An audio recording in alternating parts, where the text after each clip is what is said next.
मित्रों नमस्कार, मैं हूं राकेश कुमार। आप देख रहे हैं मत अभिमत। मित्रों, बिहार में भूमि संबंधित सारे काम ठप पड़े हुए हैं।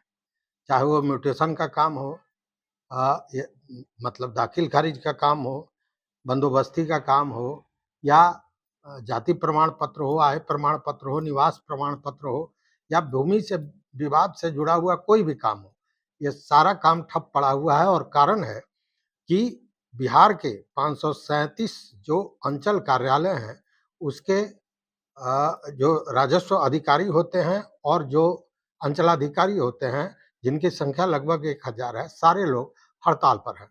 और इस हड़ताल के कारण पूरा काम बंद है। काम इसलिए बंद है कि यह जो अंचल कार्यालय होता है, एक्चुअली राजस्व विभाग का पावर पॉइंट यही है।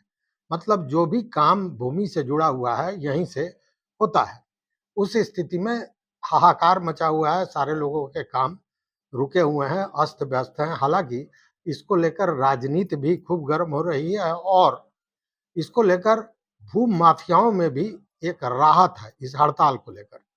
उसके भी कारण है, वो भी कारण बताऊँगा। लेकिन सबसे बड़ी बात क्या है कि इस विवाद का कारण जो है, वो समझने की ज़रूरत है। देखिए, पिछले दिनों डीसीएलआर पद पर जो डिप्टी कलेक्टर होते हैं, सामान्य सेवा के लोग होते हैं, कार्मिक के लोग होते हैं, उनको प्रोन्नति किया जाएगा, ऐसा सरकार ने निर्णय ले लिया। जबकि जो पूर्व में जो सेवा शर्त थी, उसके अनुसार यह था कि जो अंचलाधिकारी होंगे, उनका प्रमोशन, उनकी प्रोन्नति डीसीएलआर के पद पर होगी। लेकिन उनके लिए एक नया पद का भी गठन कर दिया गया और उसका नाम रखा गया एसडीआरओ, सब डिविजनल रेवेन्यू ऑफिसर। तो अब सीओ जो हैं, उनका ये कहना है कि अब हमारा प्रमोशन, चूंकि सेवा शर्त के अनुसार अंचलाधिकारी से प्रमोशन जो है सो डीसीएलआर में होना था। तो जब वह पद कार्मिक के लिए दे दिया गया, दूसरे के लिए दे दिया गया, उस स्थिति में हमारे प्रमोशन पर एक तरह से कहें अंकुश लग गया और हम क्या अंचलाधिकारी ही जीवन भर रह जाएंगे। ये सारी बातें हैं और यही विवाद कारण बना है हड़ताल का। हालांकि आपको बता दें कि 17 सूत्री मांगों को लेकर राजस्व कर्मचारी भी हड़ताल पर है। मतलब अधिकारी और कर्मचारी सारे हड़ताल पर हैं, तो स्वाभाविक है कि काम पूरी तरह ठप पड़ा हुआ है, हाहाकार मचा हुआ है। सरकार अपनी सख्ती दिखा रही है, लेकिन उस सख्ती का कोई असर पड़ नहीं रहा है। उनकी जो मुख्य मांग है वो यही है कि डीसीएलआर पद पर राजस्व सेवा के अधिकारियों की नियुक्ति की जाए, प्रोन्नति के लिए स्पष्ट नियम बनाया जाए, क्योंकि इसमें जो घाल-मेल हो रहा है उसको लेकर यह मांग की गई है। उसके बाद अलावा में सेवा शर्तों में सुधार की मांग की गई है और सबसे बड़ी बात कि कहा गया है कि सरकार लिखित समझौता करे। अब सरकार के आश्वासन पर बात नहीं चलेगा। मतलब सरकार पर भरोसा नहीं रह गया है। कारण यह है कि यह जब किया गया था, मतलब सब डिविजनल रेवेन्यू अफ़सर का जो एक पद सृजित किया गया था और साथ में डीसीएलआर के पद पर प्रोन्नति डिप्टी कलेक्टर्स का होगा, ये जब बातें आई थी, उसी समय हड़ताल हुआ था। और तब हड़ताल के बाद बाज़ाब्ता सरकार और जो सेवा संघ है, राजस्व सेवा संघ, इनके पदाधिकारियों के बीच एक वार्ता हुई थी और संभवतः यह वार्ता 4 फरवरी को हुई थी। उसमें जो मंत्री हैं विजय सिन्हा, जो राजस्व एवं भूमि सुधार मंत्री हैं और डिप्टी सीएम भी हैं, उन्होंने ये कहा था कि 12 दिनों के अंदर हम नोटिफिकेशन कर देंगे इस मामले का कि जो डीसीएलआर पद है उस पर राजस्व सेवा के पदाधिकारियों की प्रोन्नति हो और इसका बाज़ाब्ता नोटिफिकेशन निकल जाएगा। लेकिन 1 माह तक ये जब नहीं हुआ तो पुनः 2 तारीख से 2 मार्च से सारे लोग हड़ताल पर चले गए। इसके पीछे एक कारण यह भी है कि हाई कोर्ट ने एक डिसीजन दिया था, जो सीडब्ल्यूजेसी 5903/2024, मतलब 224 के सीडब्ल्यूजेसी 5903 के तहत हाई कोर्ट ने 3 महीने का समय दिया था और ये कहा था कि डीसीएलआर का जो भी पद है जिस पर डिप्टी कलेक्टर्स हैं, मतलब सामान्य सेवा के लोग हैं, उनके जगह पर यह जो प्रोन्नति जिनको देनी है राजस्व सेवा के अधिकारियों का, उनको प्रोन्नति दी जाए और उसके लिए बाज़ाब्ते समय भी दिया गया था, लेकिन सरकार ने उस पर कोई ध्यान नहीं दिया और उसके बाद ये स्थितियाँ बनी हुई हैं। इतना ही नहीं, जब सरकार ने कोर्ट की बात नहीं मानी तो उस पर कंटेम्प्ट ऑफ कोर्ट भी दायर किया गया है, हालाँकि वो डेट अभी नहीं आया है। मतलब कि यह जो हड़ताल हुआ है, ये नया नहीं है, ये पुराना है और चूँकि सरकार ने आश्वासन दिया कि समझौते के तहत कि राजस्व सेवा से ही जो लोग बहाल होंगे, उन्हीं का डीसीएलआर पर उनकी नियुक्ति प्रोन्नति होगी, तो इसी को लेकर यह पूरा विवाद चल रहा है। लेकिन इसी बीच जो अब आप सोचिए ना कि आज के ज़माने में जब नौकरी पाना इतना मुश्किल है, वो भी सरकारी नौकरी, वैसे में 5 ऐसे सीओ और राजस्व पदाधिकारी हैं जिन्होंने अपना इस्तीफ़ा दे दिया था विभिन्न कारणों से, जिसमें 3 महिलाएँ थीं और 2 पुरुष थे। और सरकार ने जो सख्ती अपनाई, देखिए सरकार ने पहले क्या कहा? सरकार ने ये कहा कि चेतावनी देते हुए कि अगर आप हड़ताल पर से लौट के वापस नहीं आते हैं तो आपको निलंबित कर दिया जाएगा, आपकी जगह दूसरे को बहाल किया जाएगा।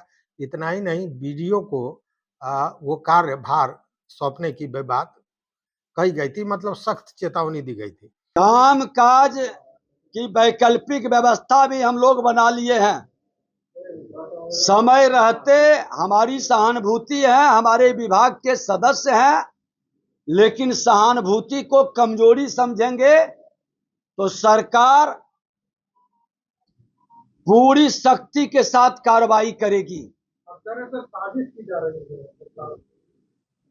देखिए, साजिश करने वाले जो भूमाफिया है या इससे जुड़े मानसिकता के लोग हैं, वैसे लोग को अफसोस होगा, क्योंकि इससे हम प्रभावित नहीं होंगे। जो संकल्प बिहार की जनता के जनादेश, इतने बड़े जनादेश के सम्मान के लिए एनडीए सरकार ने उठाई है, उस जनादेश का सम्मान कराने के लिए जो भी कीमत अदा करना पड़ेगा वह कीमत अदा करेंगे। नहीं लौटेंगे तो हम अस्थायी बहाली की भी व्यवस्था का विकल्प को खुला रखेंगे। कब तक इंतजार करेंगे? मैंने तो इंतजार की घड़ी हमने समाप्त कर दी है। बिहार के मुख्यमंत्री जी का कल से समृद्धि यात्रा शुरुआत है। अगर जो नहीं लौटे तो मैं उनका निलंबन शुरू कर दूंगा, वहां वैकल्पिक व्यवस्था बनाना शुरू कर दूंगा। आपको याद होगा पिछली बार जब हड़ताल हुआ था तो बाज़ाब्ता सरकारी गाड़ी जो अंचलाधिकारी थे उनसे ले ली गई थी, सारे डोंगल ले लिए गए थे, तो ये सारा कार्रवाई हुआ था और इस बार भी उसी तरह की चेतावनी दी गई, लेकिन हड़ताल पर कोई असर पड़ा नहीं। लेकिन इसी बीच जो पहले से इस्तीफ़ा दिए हुए थे, उन लोगों की इस्तीफ़ा को जो इस्तीफ़ा की तिथि है, उसी दिन से सरकार ने स्वीकार कर लिया और इसमें वैशाली गुरौल अंचल के अंचलाधिकारी अंशु कुमार, रोहतास विक्रमगंज के राजस्व पदाधिकारी राजन कुमार, सारण परसा अंचल के राजस्व पदाधिकारी शिवांगी पांडे, रोहतास राजपुर जो प्रखंड है उसकी सीओ अंकिता वर्मा और वैशाली हाजीपुर सदर के राजस्व पदाधिकारी स्मृति कुमारी के इस्तीफा को सरकार ने स्वीकार कर लिया। देखिए मंत्री महोदय बड़ा सख्त पिछले दिनों जब हंगामा हुआ था, हड़ताल हुआ था, तो यह भी कहा गया था कि मंत्री महोदय पब्लिकली एक तरह से कहें कि प्रतिष्ठा का हनन करते हैं, उनके बोली पर, उनके व्यवहार पर भी आपत्ति जताई गई थी। तो इस बार भी उन्होंने कहा कि देखिए ये जो हम सहानुभूति आपके लिए व्यक्त कर रहे हैं, इसको हमारी कमजोरी मत समझिए, क्योंकि बीडीओ को ही सीओ का कार्यभार सौंप दिया जाएगा और नए पदाधिकारियों की नियुक्ति हम करेंगे, लेकिन झुकेंगे नहीं। हालाँकि अब कहीं न कहीं मंत्री महोदय का ये जो तल्खी है वो कम होता नज़र आता है। अब हड़ताल जो है उसको लेकर बातचीत चल रही है, देखिए क्या स्थिति बनती है, लेकिन महज ये हड़ताल कर्मियों का या पदाधिकारियों का ही नहीं है। इसको लेकर यह भी कहा जा रहा है कि इसमें राजनीतिक कहीं न कहीं हस्तक्षेप भी है, राजनीति भी है इस हड़ताल के पीछे और सबसे बड़ी बात है कि भू माफियाओं का इसमें कहीं न कहीं संबंध निकाला जा रहा है। उसका कारण यह है कि जो राजस्व पदाधिकारी होते हैं, उनका काम क्या है? आप जानते हैं कि म्यूटेशन का काम है, दाखिल-खारिज का काम है, रजिस्टर 2 में नाम दर्ज करना है, मापी का काम है, सरकारी भूमि चिन्हित करने का काम है, ये सारा काम उनके पास है और इसका सीधा संबंध भू माफियाओं से होता है। और बीच के दिनों में आपने देखा होगा कि सरकार इन मामलों को लेकर बहुत सख्त थी, लगातार मापी का काम हो रहा था, डिजिटल सर्वे हो रहा था, सर्वे का काम पूरा चल रहा था, डिजिटल नक्शा बनाया जा रहा था। तो ये सारी चीज़ें जो थी या फिर गलत जो दस्तावेज है उसको पकड़ा जा रहा था, गलत ढंग से जो म्यूटेशन हुआ है उसको रद्द करने की बात हो रही थी। तो इन सारे चीज़ों से कहीं न कहीं भू माफियाओं में हड़कंप मचा था। हालाँकि यह जो हड़ताल हुआ है उसके बाद भू माफियाओं में कहीं न कहीं राहत हुई है, इसलिए कि सारा काम ठप पड़ गया है। तो यह भी एक मामला है। दूसरी बात राजनीतिक बात अगर करें, तो मंत्री महोदय यह भी कहते हैं कि यह जो विपक्षी हैं, राजनीतिक दल हैं, वह अगर ये समझा रहे हैं कि सरकार आगे नहीं रहेगी, सरकार हट जाएगी, तो ऐसा नहीं है। एनडीए की सरकार थी, एनडीए की सरकार है और एनडीए की सरकार रहेगी। इसलिए आप लोग चेत जाएँ और वापस चले आएँ हड़ताल से। अ, मतलब दूसरे के बहकावे में नहीं आवें। यह मंत्री महोदय का कहना है, जबकि दूसरा पक्ष जो है, जो विपक्षी पार्टियाँ हैं, उनका ये कहना है कि इसमें कहीं न कहीं इन पदाधिकारियों का जो हक है, जो उनका अधिकार है, उसको सरकार द्वारा छीना जा रहा है।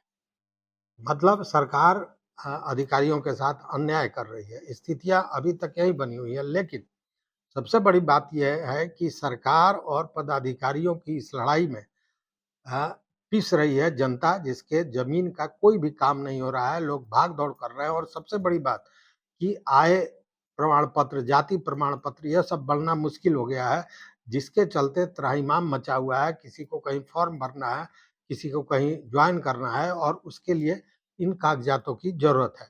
वैसे में सारे काम ठप हैं। सरकार की भी गलती है कि अगर एक बार आश्वासन सरकार ने दिया था, तो उसको पूरा करना था, लेकिन सरकार पर अब भरोसा नहीं रह गया है। अब आश्वासन और समझौते से बात भी नहीं बनने वाली है।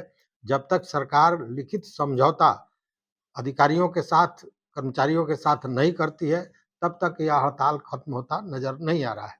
लेकिन वार्ता का प्रयास जारी है, देखते हैं क्या होता है। आप भी नज़र बनाए रखिए। इस वीडियो पर आपका क्या विचार है, आपका क्या मत है, ज़रूर बताइएगा। देखते रहिए मत अभिमत। मित्रों, चैनल पर नए हो तो सब्सक्राइब कीजिए, लाइक कीजिए, दोस्तों के साथ शेयर कीजिए और अपना विचार ज़रूर दीजिए। बहुत-बहुत धन्यवाद। कोटि आभार।